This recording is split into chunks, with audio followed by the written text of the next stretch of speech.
Selamat pagi Bapak dosen dan teman-teman kelas Biologi Kewirausahaan. Saat ini kami kelompok 14 sedang ada di peternakan domba di daerah Nanggulan di Salatiga. Perkenalkan, kami dari kelompok 14 Pak. Saya Yusa. Saya Diaf. Saya Febri. Saya Prisilia. Saya Titinsia. Dan kita sedang bersama dengan Bapak Catur.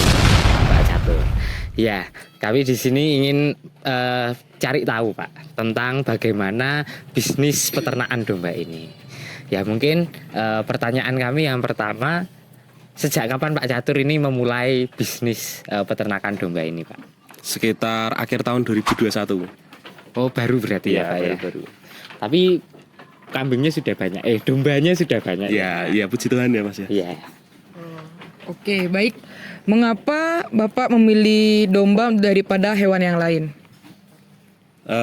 Karena salah satunya domba adalah komoditi pangan yang cukup besar di Indonesia sih. Salah satunya itu juga.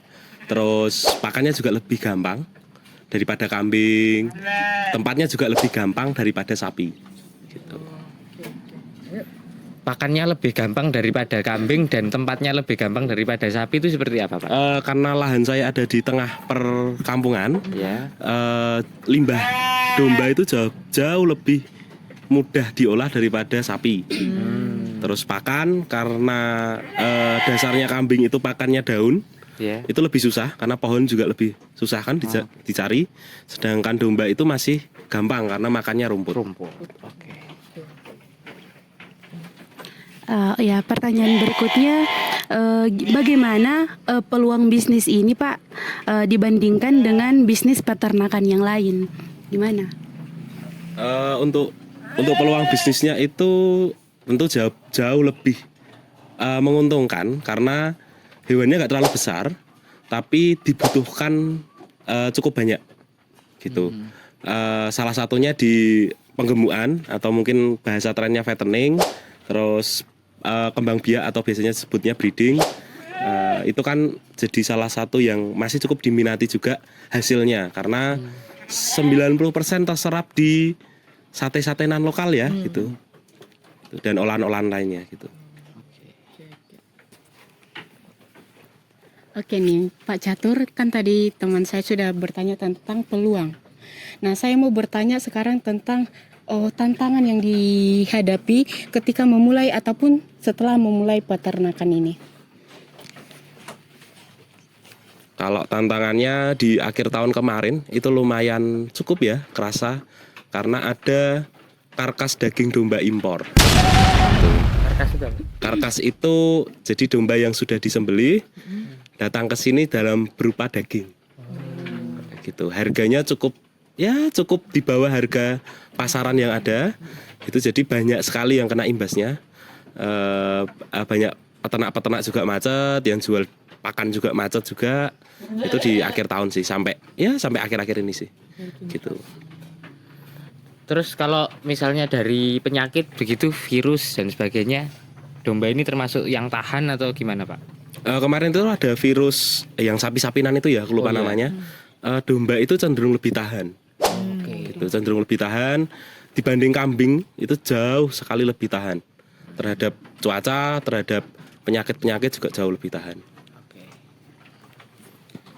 Nah, tadi kan Pak, tadi Bapak udah menjawab tantangannya. Lalu kemudian bagaimana pengembangan bisnis ini ke depan gitu, atau pemasaran? Jadi gara-gara ada dampak impor kemarin, kita sedikit switch juga dari hasil-hasil, apalagi di penggemukan itu kita olah sendiri dagingnya untuk kita jual berupa olahan masakan. Jadi kita mengatasi perputaran hewannya sendiri itu dengan mengolah langsung. Dulu kan kita jualnya ke pembeli-pembeli gitu ya. Jadi sekarang kita enggak, kita langsung ke konsumen yang makan dagingnya gitu, misal kayak sate dan lain sebagainya itu sih. Gitu sih. Berarti yang sebelumnya jual daging sekarang jual matang gitu ya Pak? Ya, kurang lebih seperti itu gitu. Terus kita juga jual juga betina-betina yang dibuntingkan dengan jantan-jantan berkualitas karena itu pasarnya juga baru oke-okenya sih gitu. Berarti di peternakan Bapak ini Bapak punya juga pemasaran untuk itu ya Pak ya? Ya ya ada. Di mana itu Pak? Sementara di kantinnya Sinode ya, tapi kelihatannya sih mau pindah gitu. Oh gitu. Siap. Sebagai pebisnis Kristen Pak Catur, bagaimana tanggapan Bapak melihat bagaimana seorang pebisnis itu mengelola dan mengembangkan berkat-berkat Tuhan itu melalui bisnis-bisnis seperti ini Pak? Kalau menyinggung tentang kekristenan ya, saya memakai satu prinsip di salah satu ayat. Saya baca ya. Puji Tuhan. Amsal 11 ayat yang pertama. Neraca serong adalah kekejian bagi Tuhan, tetapi ia berkenan akan batu timbangan yang tepat. Kenapa saya pakai ayat ini? Karena biasanya saya jual domba itu bukan berdasarkan bentuk saja, tapi berdasarkan timbangan. Jadi emang fair-fairan. Jadi orang lebih senang juga, misal bobotnya 40, dikali aja bobot hidupnya itu satu kilo hidup itu berapa. Misal anggap aja 60.000 apa 100.000 per kilo hidup, ya udah tinggal dikali aja. Jadi orang dapatnya juga sesuai dengan kenyataan yang ada, bukan kalau bahasa Jawanya sih jogrok ya. Jogrok tuh yaudah ini segini harga segini gitu.